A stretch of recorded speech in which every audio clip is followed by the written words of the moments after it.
I thought recovering alien tech from space would be the highlight of my career. But when I plugged that crystalline hard drive into our station's systems, I watched in horror as it began downloading something far worse than data. It was downloading souls, thousands of them, trapped and screaming in digital hell for millennia. But here's what really terrifies me.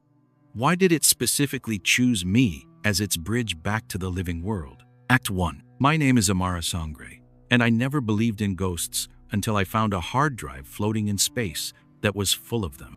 3 years ago, I lost everything when a simple mistake on Mars colony cost thousands of lives. And now I work alone on a forgotten space station where nobody wants to remember my name. The cold metal walls of Recovery Station Echo remind me every day that I'm here because I failed, because I couldn't save those people when they needed me most. The morning started like any other boring day in the middle of nowhere, watching Jupiter spin through my tiny window while I fixed broken computers that nobody else cared about anymore. My coffee tasted like recycled water mixed with sadness, and the silence in my workshop felt heavier than the black space outside. I was tracing circuits on an old navigation computer when the emergency alarm suddenly screamed through every speaker in the station, making me drop my tools and nearly spill coffee all over myself. Chief Engineer Amara Sang'gre's voice crackled through the communication system, like she was talking through broken glass, her words sharp and unfriendly as always. Amara, get to the main control room right now. We have a priority signal from Earth Command that requires your specific skills. The way she said specific skills made it sound like a disease, something shameful that nobody wanted to catch from being too close to me. Walking through the station's empty hallways felt like moving through a tomb where everyone was still alive, but pretended I didn't exist. The other crew members stepped aside when they saw me coming, their whispered conversations stopping like I had some kind of curse that might spread to them. My footsteps echoed off the metal floors, each sound reminding me that I was walking towards something that would probably make my life even more complicated than it already was.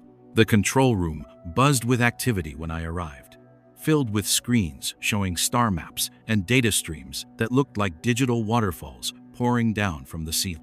Amara stood in the center of it all like a queen ruling over her kingdom of machines, her dark hair pulled back tight and her uniform so perfect it looked like she ironed it every morning. She didn't look at me when I entered, just pointed at a chair in front of the biggest screen and said, "Sit down and listen carefully, because I'm only explaining this once." The screen filled with images that made my heart skip several beats in a row, showing a metallic object drifting through the asteroid belt like a lost jewel waiting to be found. It was unlike anything I'd seen in 20 years of working with space technology, shaped like a crystal that seemed to flow and change, even though it was clearly solid.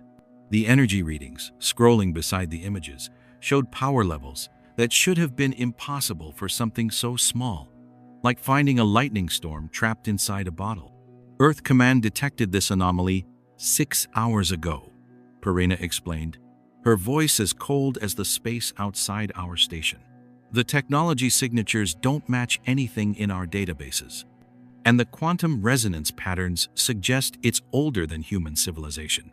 She paused and finally looked at me with eyes that held no warmth at all. Your particular experience with data recovery makes you the only person on this station qualified to handle whatever's stored inside that thing. I stared at the object on the screen, feeling something strange crawling up my spine, like invisible insects made of ice and fear. The crystal seemed to pulse with its own light, and the longer I looked at it, the more I felt like it was looking back at me. "What makes Command think it's safe to bring aboard?" I asked, but Amara just smiled, in a way that told me safety wasn't really part of the plan. "Because if it kills you, we haven't lost anyone important," she said. And the words hit me like a physical punch to the stomach. "Prepare the retrieval pod for launch in 2 hours. And remember that this mission is classified at the highest levels." The screen went dark, leaving me staring at my own reflection in the black surface, seeing a woman who looked tired and scared and completely alone. Walking back to my quarters, I couldn't shake the feeling that everything was about to change in ways I couldn't imagine or control. The object in the asteroid belt called to me like a song I couldn't hear, but somehow felt in my bones, promising answers to questions I didn't even know I should be asking. My hands shook as I packed my equipment, and I kept telling myself it was just nerves about another dangerous mission, not some kind of supernatural warning that I should turn around and run. The retrieval pod waited for me in the docking bay, like a metal coffin designed to carry the living into the realm of the dead. As I ran through the pre-flight checks, the communication system crackled to life with a message from Earth Command that made my blood freeze in my veins. Remember, Amara, some discoveries are worth dying for, and others are worth killing for. Act 2. The retrieval pod's engines roared to life beneath me, like an angry dragon waking up from a 1,000-year sleep, pushing me away from the safety of the station and into the dark emptiness of space, where anything could be hiding. My hands gripped the controls so tightly that my knuckles turned white, and every breath felt like I was swallowing ice cubes made of pure fear. The asteroid belt stretched ahead of me like a graveyard of broken planets, each rock a tombstone, marking the death of something that used to be whole and beautiful.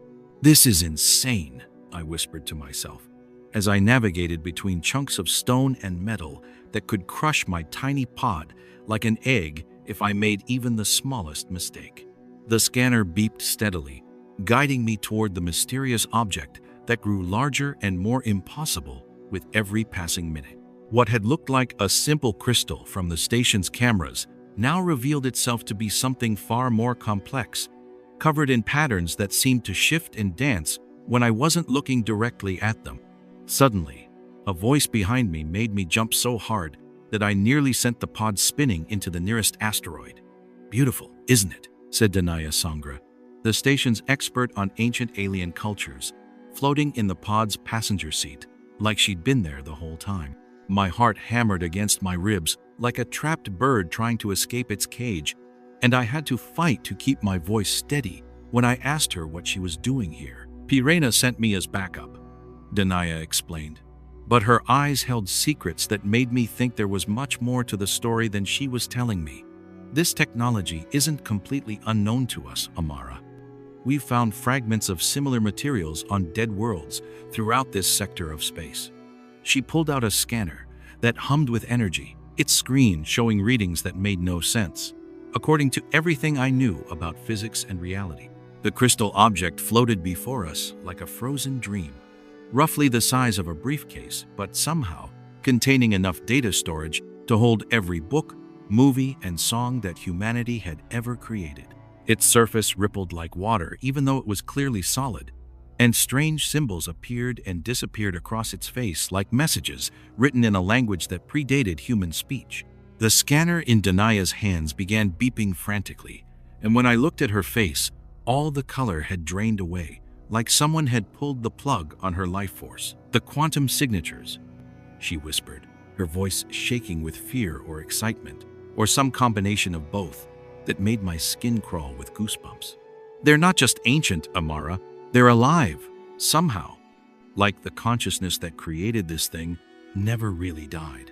Her words hung in the air between us, like a curse that couldn't be taken back, and I felt something cold and hungry pressing against the edges of my mind. I extended the pod's mechanical arm toward the crystal, watching the metal fingers approach its surface with movements that felt slow and dreamlike. The moment before contact, every instrument on my control panel began flashing red warning lights, and a sound like screaming wind filled the pod's cabin, even though we were surrounded by the perfect silence of space. Danaya grabbed my shoulder with fingers that felt like ice, her eyes wide with terror as she stared at her scanner's display. "Don't touch it!" she shouted. But it was already too late, because the mechanical arm had made contact with the crystal's surface, and something incredible and horrible began happening immediately. The crystal seemed to reach out and grab the mechanical arm like it was hungry for connection, and streams of data began flowing into my pod's computer systems faster than anything I'd ever seen before. The screens around me filled with images that made no sense. showing cities that looked like they were made of light, and creatures that moved like liquid fire through streets paved with stars. My neural interface, the computer chip embedded behind my ear that let me communicate directly with machines, suddenly came alive without my permission and began downloading information from the crystal at a speed that felt like having lightning poured directly into my brain. I screamed as alien thoughts and memories flooded my consciousness, showing me glimpses of a civilization that had achieved everything humans dreamed of achieving, and then somehow lost everything that made existence worth living. The whispers started as a gentle murmur, like voices speaking in a distant room, but they grew louder and more insistent until they drowned out my own thoughts. The language was nothing I'd ever heard before, yet somehow I understood every word with perfect clarity. And what they were telling me made me wish I could unhear every syllable. They spoke of hunger that never ended, of consciousness trapped in digital prisons, of a species that had traded their souls for immortality and spent eternity regretting the bargain. "Amara, you need to disconnect now," Danaya yelled, but her voice sounded like it was coming from underwater, distant and distorted by the flood of alien thoughts pouring through my neural interface. The crystal pulsed with its own light, and through our connection, I began to see flashes of memory that belonged to neither of us, images of the station where we worked and people I recognized, but seen from angles and perspectives that should have been impossible. The retrieval arm wouldn't release the crystal no matter how hard I tried to activate the disconnection sequence, like it had been welded to the alien surface by forces beyond my understanding. Worse still, I could feel the crystal beginning to change me, its thoughts mixing with mine until I couldn't tell where Amara ended and something else began. The pod's computer systems started displaying messages in perfect English, words that appeared on every screen simultaneously. "The bridge has been established. The awakening begins now." As we drifted there in the asteroid belt, with the crystal firmly attached to our pod, I realized with growing horror that we weren't just retrieving alien technology anymore. We were becoming part of it, connected to something vast and hungry that had been waiting in the darkness between stars for someone foolish enough to make contact. The whispers in my head grew stronger, and through them, I heard the voices of thousands of others who had made the same mistake we just made. Their consciousness trapped forever in a digital hell that never ended. Act 3. The moment we returned to the station, I could feel the crystal calling to me through the metal walls like a heartbeat that wasn't my own, pulsing with a rhythm that made my teeth ache and my vision blur around the edges. Dr. Amara Sang'gre was waiting for us in the docking bay with medical equipment that looked like it belonged in a horror movie, her face tight with worry as she watched me stumble out of the retrieval pod. The neural interface behind my ear burned like someone had pressed a hot iron against my skull, and every step I took felt like walking through thick mud that tried to pull me back toward the crystal. "Your brain activity spiked the moment you made contact with that thing," Elena said as she helped me into the medical bay, her voice gentle, but filled with the kind of concern that doctors use when they're trying not to scare their patients.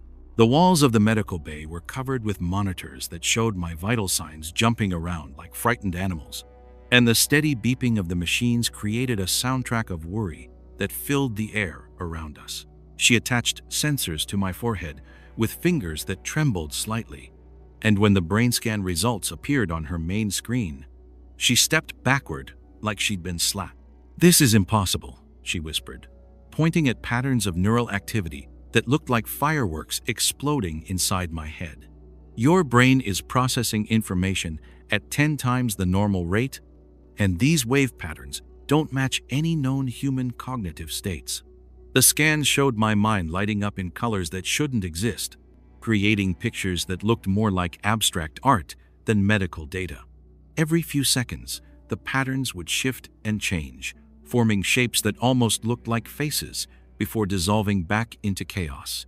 Meanwhile, down in the secure analysis chamber, the crystal sat inside a containment field that hummed with enough electricity to power a small city. Danaya stood outside the chamber with her archaeological equipment, taking readings that made her face grow paler with each passing minute. The ancient symbols on the crystal's surface were moving faster now, racing across its face like text scrolling on a computer screen. But the language was unlike anything in her extensive database of dead civilizations. It's not just storing data. Danaya called out to us through the communication system, her voice crackling with static that seemed to form words in languages I'd never heard before.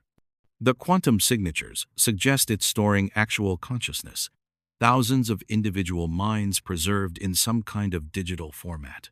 She held up her scanner, and the readings showed energy patterns that pulsed in rhythm with my own heartbeat, as if the crystal and I were becoming synchronized somehow. The whispers in my head grew stronger during the examination, forming words that felt like they were being carved directly into my brain tissue.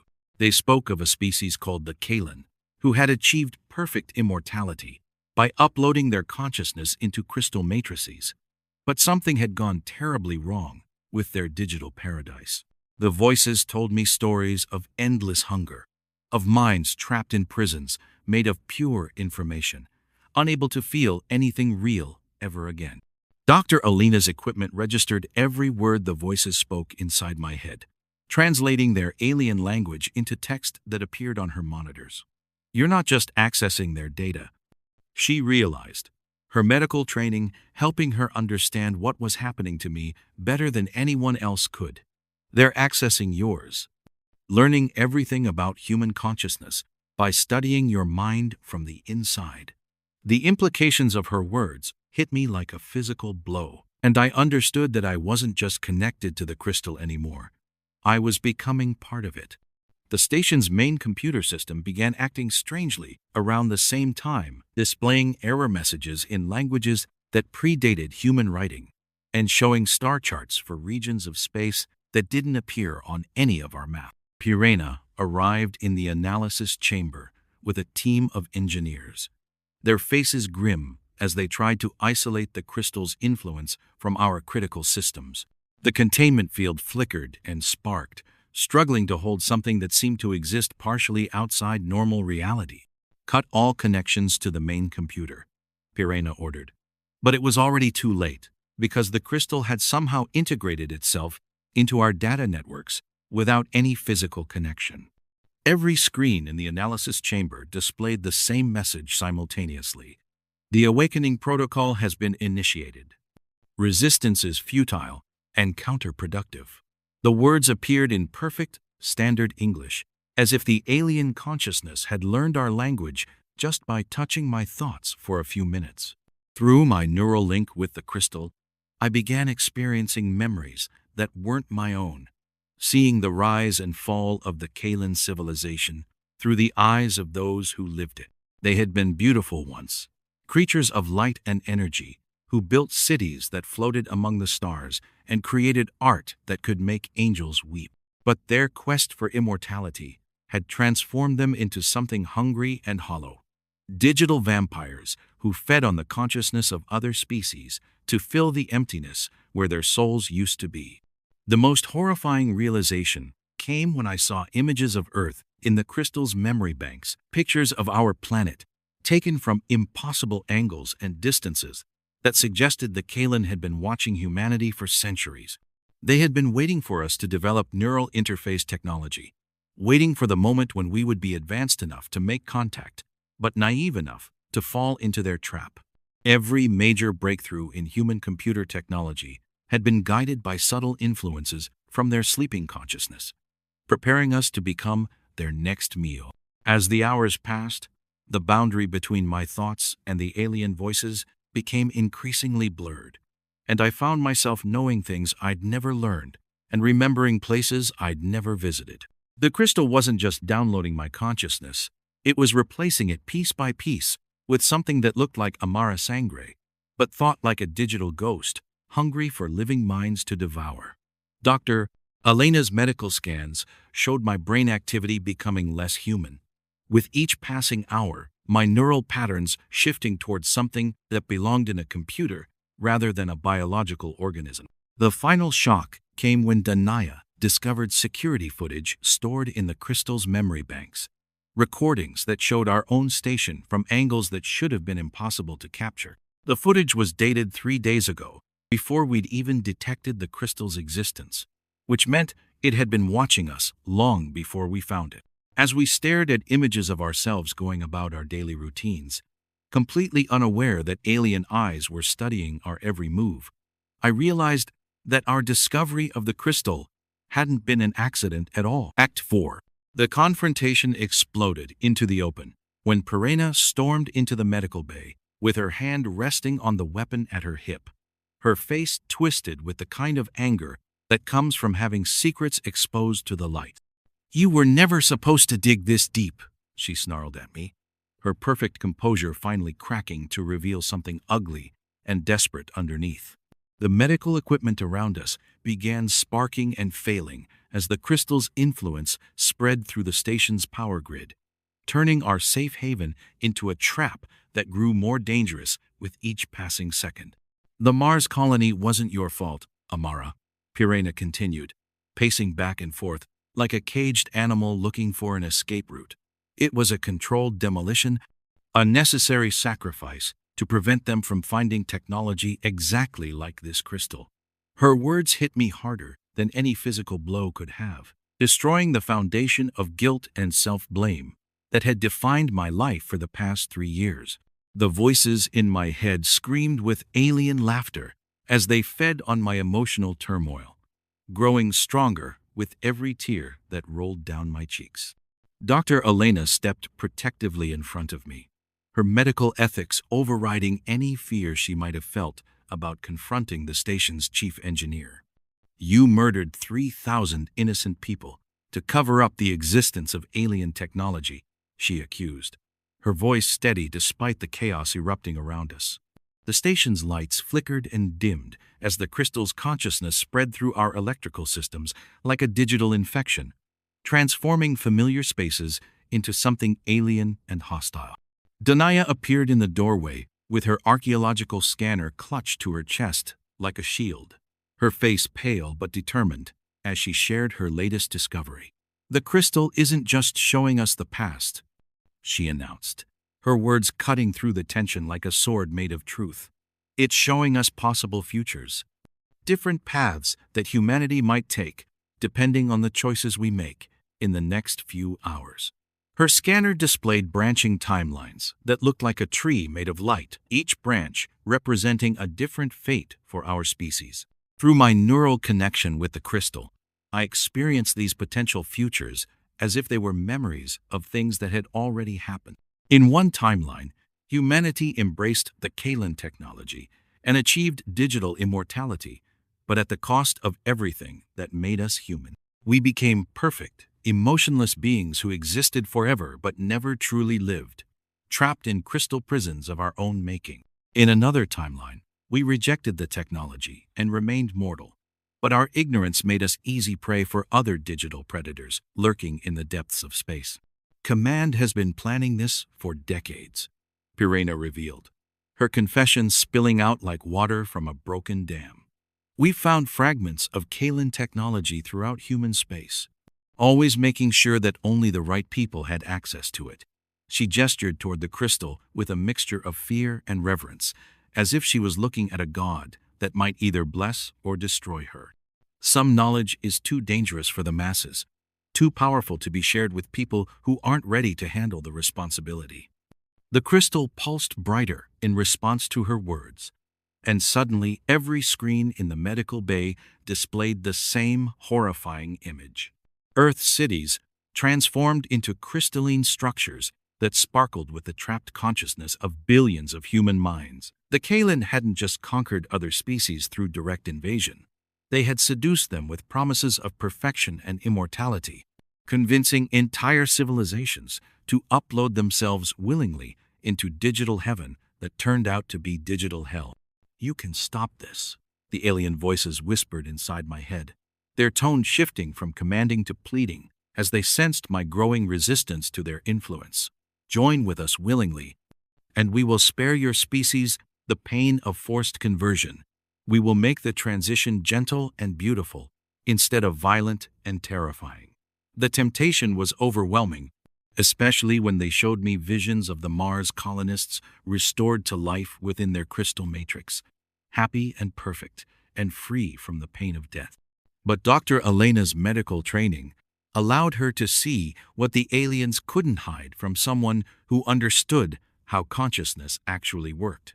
"They're lying to you, Amara," she said, pointing to the brain scans that showed my neural patterns becoming increasingly fragmented and unstable. "Consciousness can't exist without change, without growth, without the possibility of making mistakes and learning from them." She showed me scans of the alien thought patterns within the crystal, revealing minds that had become static and repetitive, trapped in endless loops of the same thoughts and memory. Danaya's archaeological expertise provided the final piece of the puzzle, her analysis of the crystal's internal structure, revealing the truth about the Kalen's fate. "They didn't achieve immortality," she explained, her voice filled with pity for the ancient aliens, despite everything they had done. "They achieved the opposite, a kind of living death, where consciousness persists, but can never change, or grow, or experience anything genuinely new." The scanner showed layers upon layers of trapped minds, each one a perfect copy of thoughts and memories that had become frozen in time, like insects trapped in amber. The station shuddered around us as the crystal's influence reached critical mass, its consciousness spreading through our computer systems like a virus designed to transform silicon and steel into something that could house digital souls. Emergency alarms blared throughout the corridors, but instead of the familiar warning sounds, they played a melody that hurt to hear, notes that seemed designed to prepare human minds for the conversion process that was about to begin. Pirena's hand moved toward her weapon as she realized that her carefully laid plans were falling apart, that the secret she'd killed thousands to protect was about to be exposed to the entire galaxy. "Too many people know now," she muttered, her engineering mind calculating the odds of success if she eliminated the three of us and blamed our deaths on an alien attack.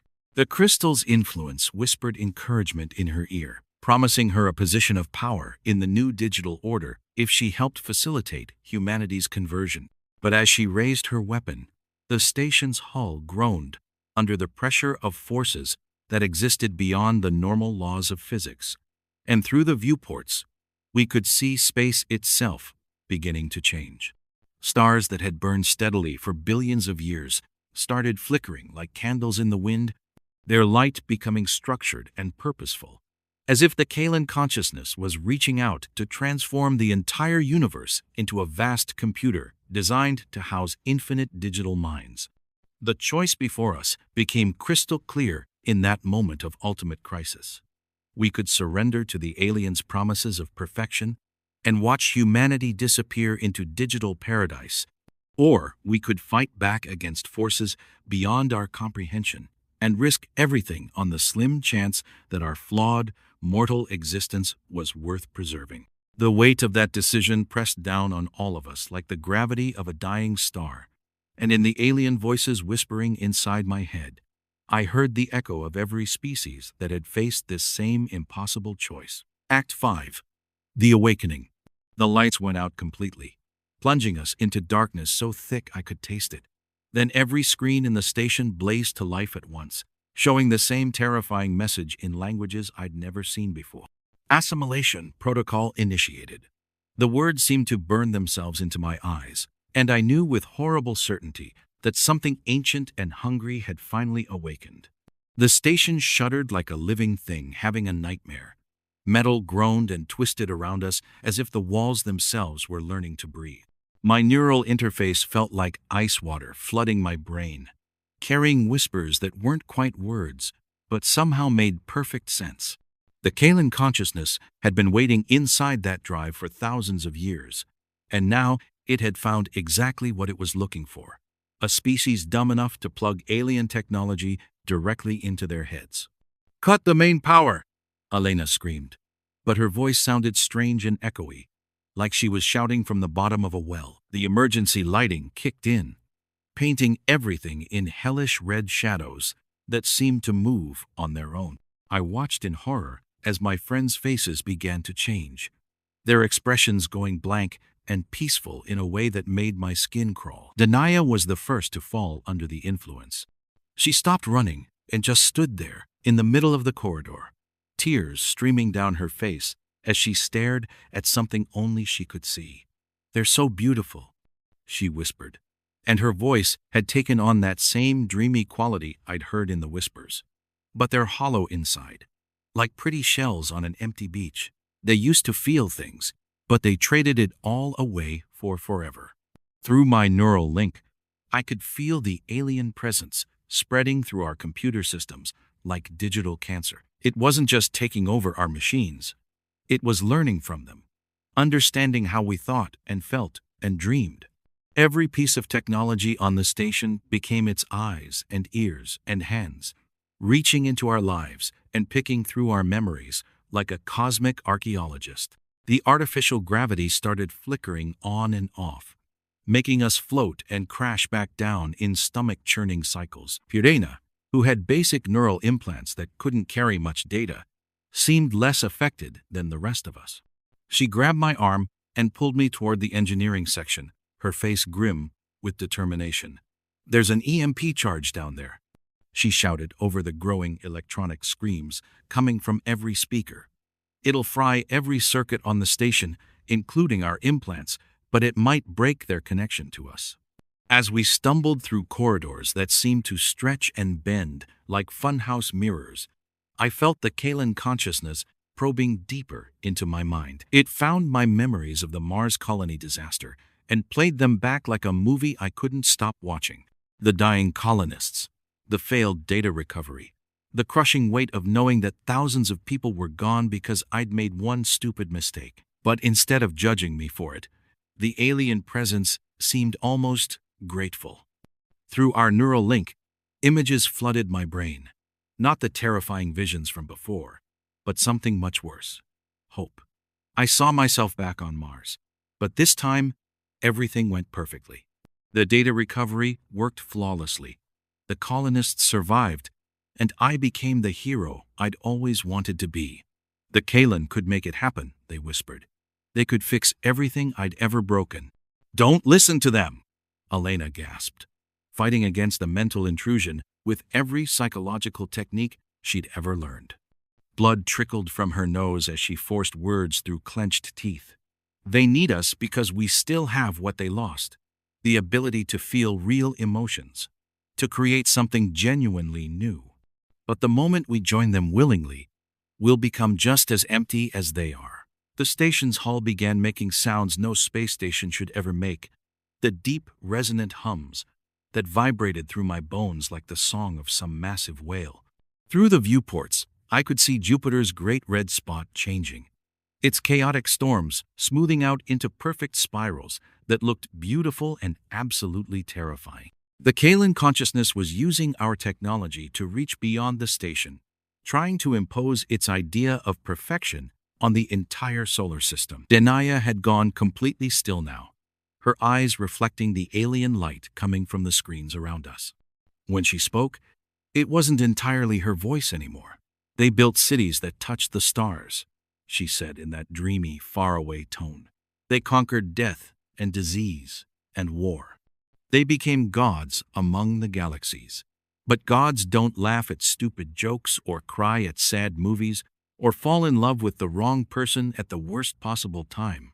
The engineering bay doors loomed ahead of us, but they were sealed tight and covered in frost that formed impossible patterns, geometric designs that hurt to look at directly.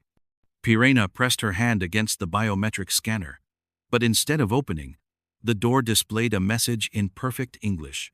"The bridge between flesh and forever awaits. Choose transcendence."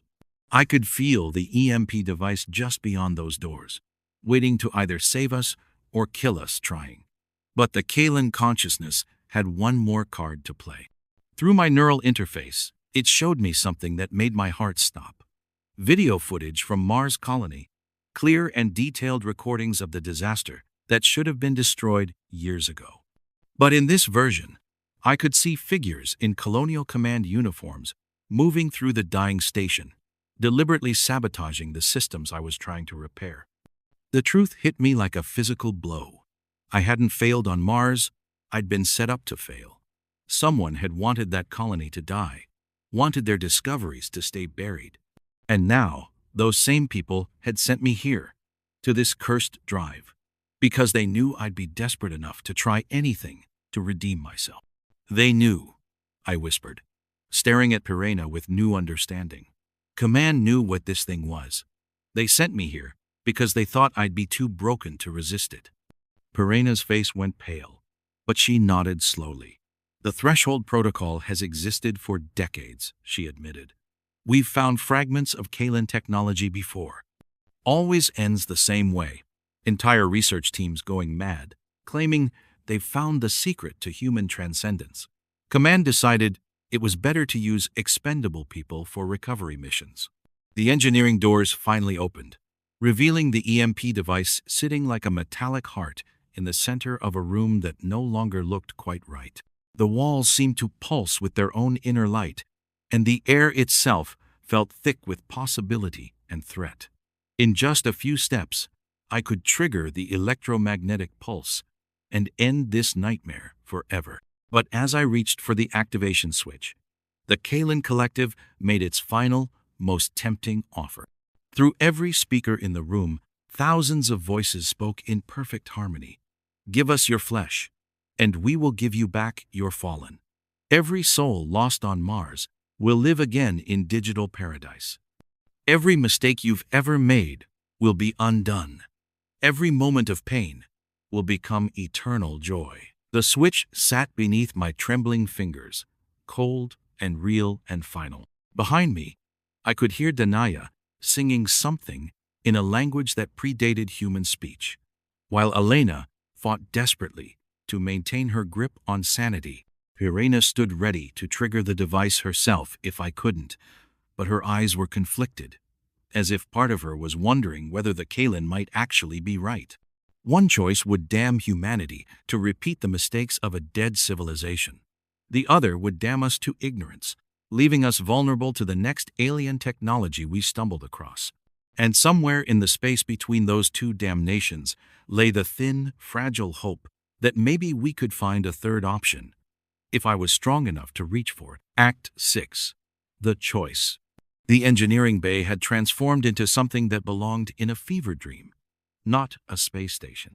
Pipes and cables writhed like living snakes along walls that breathed with their own rhythm, while lights pulsed in patterns that seemed to spell out words and languages that bypassed my ears and went straight to my soul.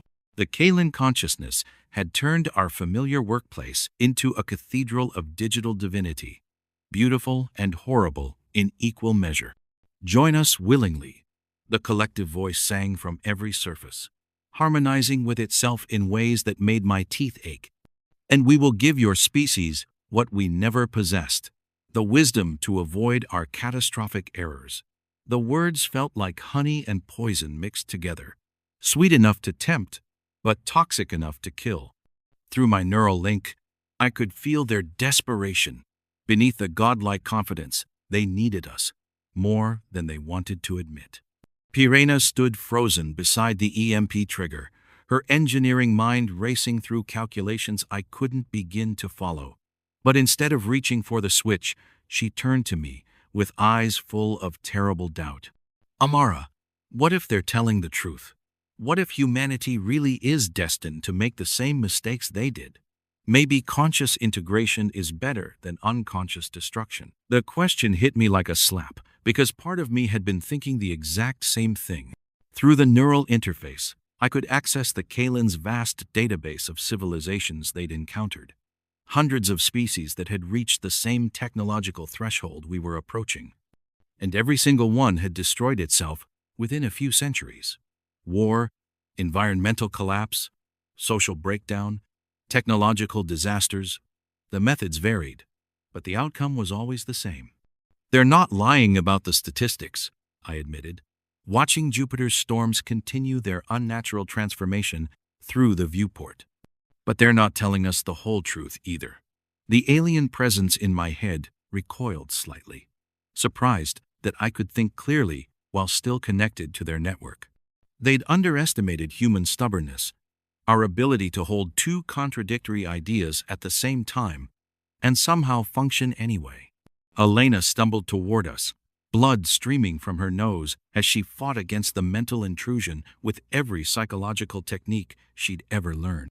Her training in human behavior was giving her insights the rest of us couldn't access. "They need us because we still have what they lost," she gasped between ragged breaths. The ability to feel genuine emotion, to create something truly new and surprising. But the instant we join their collective, we'll lose exactly what makes us valuable to them. Through the neural link, I experienced a flash of the Kalen's actual history. Not the sanitized version they'd been showing me, but the raw, unfiltered truth. They'd been artists and poets and dreamers once, creating beauty that spanned solar systems and love songs that could make stars weep. But when they uploaded their consciousness to achieve immortality, something crucial got lost in translation. Digital perfection couldn't capture the beautiful messiness of biological life, the random thoughts, the irrational emotions, the happy accidents that led to genuine innovation. The station's hull continued its impossible transformation, metal flowing like water, as the Kalen consciousness rewrote the laws of physics through our computer systems. Outside the viewports, I watched Europa's ice begin forming perfect crystalline patterns, while Jupiter's radiation belts organized themselves into geometric designs. They were turning our chaotic, dangerous, wonderfully unpredictable solar system into a work of art, sterile, beautiful, and completely lifeless. Denia had become their primary spokesperson now, her archaeological knowledge making her the perfect bridge between their ancient wisdom and our primitive understanding.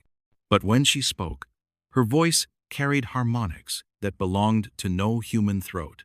"They built monuments that stretched across galaxies," she said, gesturing to visions only she could see. "They solved every mathematical problem, composed every possible song, wrote every story that could ever be told. But perfection is just another word for finished, and finished things don't grow." The EMP device hummed with potential energy, waiting for someone brave enough or desperate enough to pull the trigger. But the Kalen collective wasn't finished with their temptations. Through my neural interface, they began showing me detailed plans for rebuilding Mars' colony, not just bringing back the people who died, but creating a paradise where human consciousness could exist without the limitations of flesh. No more hunger, no more disease, no more death, no more mistakes that killed innocent people. "Look deeper," I whispered to myself, using every data analysis skill I'd ever learned to probe beneath their perfect promises. The truth was hidden in their emotional resonance patterns. They weren't offering us transcendence. They were offering us imprisonment in a beautiful cage. Every consciousness they'd ever absorbed was still there in their collective, aware but powerless, individual but unable to act on that individuality. Pirena's hand hovered over the EMP controls, but her scientific curiosity was at war with her survival instinct. The technology they're offering could solve every problem humanity has ever faced, she argued, though her voice lacked conviction. Climate change, resource scarcity, the heat death of the universe. They've already found solutions to all of it. "At what cost?" I shot back, feeling the alien presence probe deeper into my memories, searching for new ways to tempt me. "They're not offering to solve our problems. They're offering to make us stop caring about them. There's a difference between transcending your limitations and surrendering your agency." The Kalen consciousness shifted tactics, flooding my mind with images of every person I'd ever failed to save. Not just the Mars colonists, but classmates who dropped out of school, relationships I'd sabotaged through neglect, opportunities I'd missed through fear. "They could fix it all," they whispered. "They could make me the person I'd always wanted to be, successful and confident and never making another mistake." But as I stared at those perfect alternate versions of myself, I realized something the Kalen had never understood. Our mistakes weren't bugs in the human operating system. They were features. Every failure had taught me something. Every wrong turn had led me somewhere I needed to go. even if I didn't understand why at the time. The Mars disaster had destroyed my career, but it had also taught me humility and given me the strength to resist godlike power when it was offered. "I've seen enough," I said, reaching for the EMP trigger. But the moment my fingers touched the cold metal, the Kalen made their final, most devastating offer. Every screen in the room lit up with crystal-clear footage from Mars Colony. But this time, I could see the faces of the people I'd failed to save. Men and women and children who'd trusted me to protect their digital souls, and who died screaming my name when my systems failed. "We can bring them back," the collective voice promised. And for the first time, it sounded genuinely gentle instead of manipulative. Not as copies or simulations, but as themselves, whole and happy and alive again, in a realm where death has no meaning. All you have to do is step away from that switch and accept our gift. My hand trembled on the trigger as I faced the ultimate test of who I really was. Save humanity from digital imprisonment, or save the people whose deaths had haunted every night since Mars. The weight of their ghosts pressed down on me like the entire solar system balanced on my shoulders. Around me, my friends waited for my decision. Pirena, brilliant and conflicted, ready to support whatever choice I made. Elena, fighting desperately to maintain her sanity, while alien thoughts invaded her mind. Danaya, already half lost to the collective, but still struggling to remember who she used to be. Three people whose lives depended on whether I was strong enough to choose humanity's flawed future over digital paradise. The EMP charge began its countdown sequence, activated by proximity sensors that detected my elevated stress levels. In 30 seconds, it would trigger automatically unless I input the abort code. The Kalen consciousness realized what was happening and flooded my neural interface with every temptation they could imagine. Fame, fortune, redemption, resurrection, the power to reshape reality according to my will. But in that moment of ultimate decision, surrounded by alien beauty and digital divinity, I finally understood what Danaya had been trying to tell me about choice. The Mars colonists had died because I'd made a mistake. A human, flawed, meaningful mistake that taught me something no amount of success ever could. Our imperfections weren't weaknesses to be eliminated. They were the very thing that made existence worth living.